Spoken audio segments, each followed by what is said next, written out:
ती गृहिणी आहे, तिला इंग्लिश बोलण्याचा कॉम्प्लेक्स आहे. असं असताना पिक्चरमध्ये थोडेफार तरी मराठी डायलॉग तिच्या तोंडी, श्रीदेवीच्या तोंडी का नाही टाक, म्हणजे त्याचं काय कारण असावं?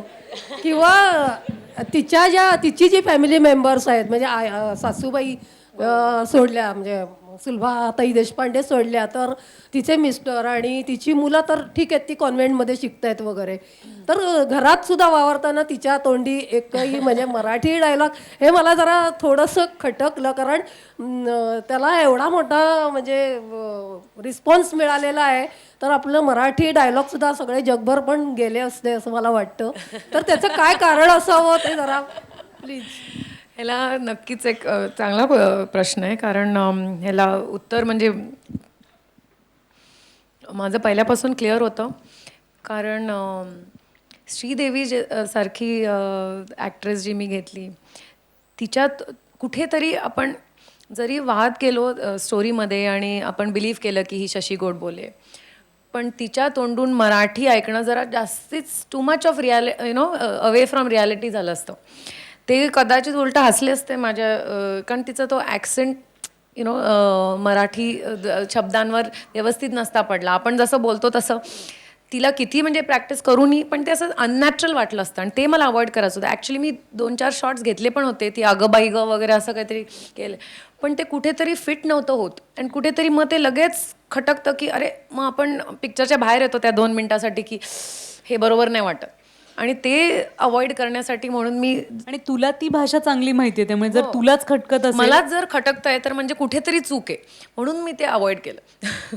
म्हणून सुलभाताई फक्त त्यांनी मानलं कारण ते अगदी नॅचरल आहे आणि त्या करू शकतात. हे मी काहीच ठरवलं नव्हतं. इनफॅक्ट लिहिताना पण कोणीही माझ्या डोक्यात नव्हतं की कुठल्या ॲक्ट्रेससाठी लिहू किंवा काय.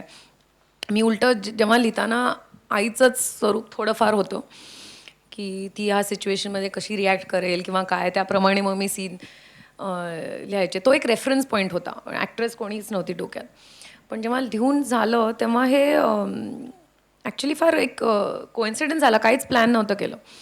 आणि अशीच भेटली मला श्रीदेवी, आणि तिने विचारलं की तू काय करते? म्हणलं मी हे लिहिते. ते म्हणले मी ऐकू शकते का? आणि मग मी दुसऱ्या दिवशी स्क्रिप्ट घेऊन गेले आणि तिला नरेट केली. आणि ती जशी रिॲक्ट करत होती, जसं तिचं हावभाव होते आणि बॉडी लँग्वेज होती, आणि जसं मी नरेट करता करताचे रिस्पॉन्सेस पण इतके परफेक्ट, कुठेतरी मला माझी शशी दिसली तेव्हा. आणि ते तसंच झालं. मी काहीच प्लॅन केलं नव्हतं, म्हणजे माधुरी किंवा काय, म्हणजे ऑफकोर्स आली असती डोक्यात जर आणखी विचार केला असते किंवा काय, पण बहुतेक नशिबात श्रीदेवीच शशी होती आणि शशी श्रीदेवी.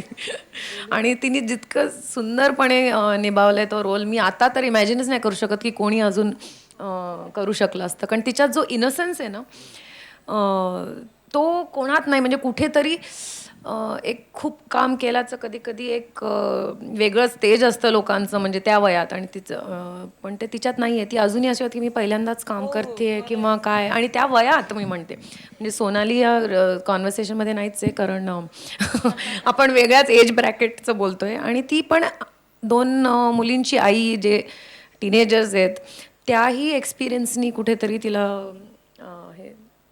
तर मला वाटतं ती आणि तुम्ही पण म्हणजे सहमतच असाल की तीच बेस्ट शशी होती. नाही, काम तर सुंदरच केलंय, म्हणजे फारच सुंदर काम केलंय. आणि मला असं वाटतं त्या डिरेक्टरलाही आपण कौतुक केलंच पाहिजे, कारण तू त्यांचं डबिंग फार छान करून घेतलंयस गौरी.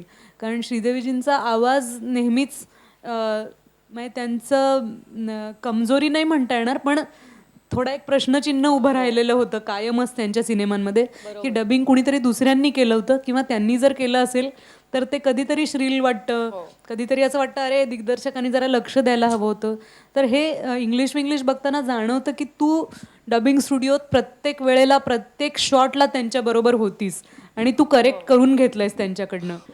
पण आणि हे पण एक की हे सिंक साऊंड होतं, म्हणजे शूट करतानाच. हो, म्हणजे डब अगदी फार 5% का काय करायला लागलं.